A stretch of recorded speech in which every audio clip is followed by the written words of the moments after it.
Hi guys, and welcome to another Watch Geek video. This is gonna be a short reaction video to the newly released Omega Speedmaster Co-axial Moonwatch.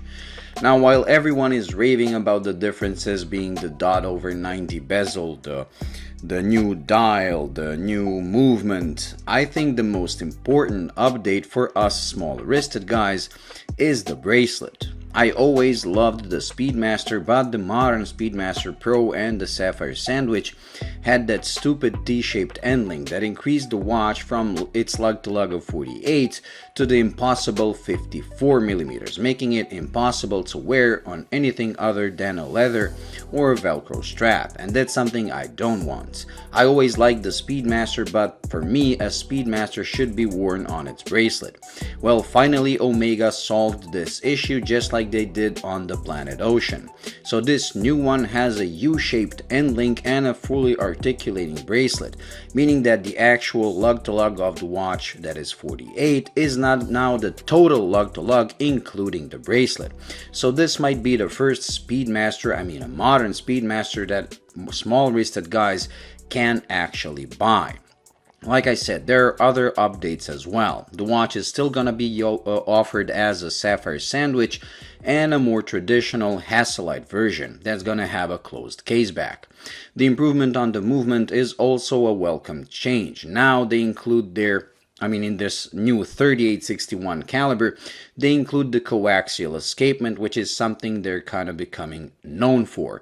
It's also going to be META certified, and since I owned my Planet Ocean, I can say I really believe in this META certification, because that thing has been keeping excellent time. So it's a welcome change. It's also going to be hacking, which is something that was very much missing on the old one.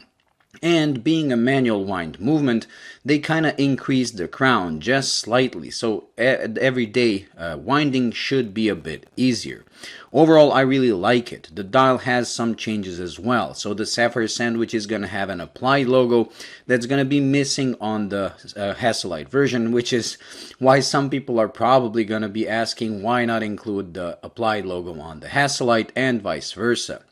The dial also has sunken subdials, and it's a bit stepped with the outer ring. The most outer ring is going to be a bit sunken compared to the rest of the dial. Also, the logo position has changed by moving it slightly up, so it's more in balance.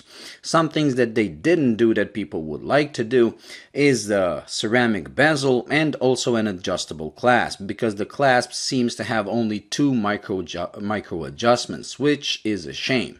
So if Omega plans on improving on this one, which I find pretty much perfect, but like I said, just because of the bracelet, they should consider updating the bezel to a ceramic one and putting a better clasp on it, like the one found on the Planet Oceans.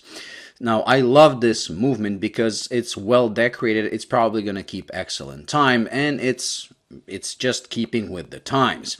Some people are like raving, but it's not a moonwatch movement. Well, neither was 861 nor 1861. The 321 was the moonwatch, the real movement that was worn on the moon, and that one was a column wheel chronograph, completely different to the 1861 and the 861. Anyways, that's it. So as you can see, a lot of videos are popping up on YouTube, mostly covering these details that to me are not really that important. The most important part is the bracelet. Some still prefer the older bracelet, but if you have smaller wrists, you can finally buy a Speedmaster. Anyways, that's it. So thank you for watching, and I'll see you in the next one.